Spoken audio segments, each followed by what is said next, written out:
Hi friends, welcome to our channel. Today మన topic Telugu వ్యాకరణంలో ఛందస్సు వృత్త పద్యాలు అనే దాని గురించి తెలుసుకోబోతున్నాం.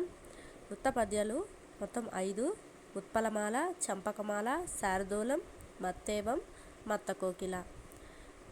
సింపుల్గా ఈజీగా ఎలా గుర్తుపెట్టుకోవాలనేది సింపుల్గా నేను చెప్పాను ఫ్రెండ్స్. దాన్ని మీరు ఫాలో అయితే ఈజీగా గుర్తుపెట్టుకోవచ్చు. ఫస్ట్ది ఉత్పలమాల. దీని యొక్క గణాలు ఏంటంటే భరణ బబరవ, భరణ బబరవ. యతి స్థానం ఎలా ఉంటుంది అంటే ఫస్ట్ లెటర్ నుంచి 10వ లెటరు, ఫస్ట్ లెటరు 10వ లెటరు అక్షరం యతిగా ఉంటుంది. దీనిలో మొత్తము ఉండే అక్షరాలు ఏంటంటే 20 అక్షరాలు ఉంటుంది. తర్వాత దీనిలో 4 పాదాలు ఉంటాయి అన్నమాట. దీంట్లోనే కాదు, వృత్త పద్యాలు అన్నింటిలోనూ కూడా 4 పాదాలు కామన్గా ఉంటాయి. ప్రాస నియమం కామన్గా ఉంటుంది. ప్రతిదానికి మీరు గుర్తుపెట్టపని లేదు. ఈ ఆర్డర్ కనుక మీరు తెలుసుకున్నట్లయితే 4 పాదాలు ఉంటాయి, ప్రాస నియమం కామన్గా ఉంటుంది అనేది ఈజీగా గుర్తుపెట్టుకోవచ్చు. నెక్స్ట్ చూసుకుంటే చంపకమాల. నజబజ జజర. దాని గణాలు నజబజ జజర. యతి స్థానం ఏంటంటే యతి అక్షరం 1వ అక్షరం 11వ అక్షరం యతి స్థానం. 21 అక్షరాలు ఉంటాయి, 21 అక్షరాలు ఉంటాయి.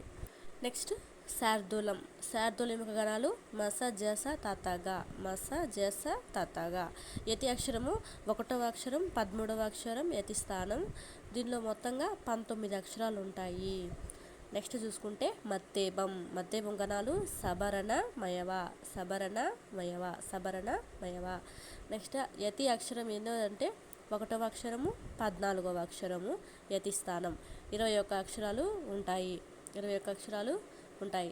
నెక్స్ట్ చూసుకుంటే మత్త కోకిల. ఇది పెద్దగా రాకపోవచ్చు, కానీ ఒక ఆర్డర్ వైజ్ మీరు గుర్తుపెట్టుకుంటే బెటర్గా ఉంటుంది.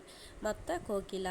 దీనిలోని గణాలు రస జజ బర, రస జజ బర. యతి అక్షరం 1వ అక్షరం 11వ అక్షరం యతి అక్షరం అన్నమాట, యతి స్థానం. తర్వాత 18 అక్షరాలు ఉంటాయి. నేను ఎలాగైతే చెప్తున్నానో మీరు అదే విధంగా కనుక ప్రాక్టీస్ చేశారంటే వృత్త పద్యాల్లో ఏది ఇచ్చినా మీరు ఈజీగా గుర్తుపట్టవచ్చు. టోటల్గా వృత్త పద్యాలు ఎన్ని ఉంటాయంటే 5: ఉత్పలమాల, చంపకమాల, శార్దూలం, మత్తేబం, మత్తకోకిల.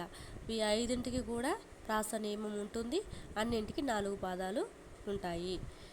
ఈ ఆర్డర్ వైజ్ అలాగే మీరు కూడా ప్రిపేర్ అయ్యారంటే ఎక్కువసార్లు చెప్తే మీకే వచ్చేస్తుంది. Thank you friends.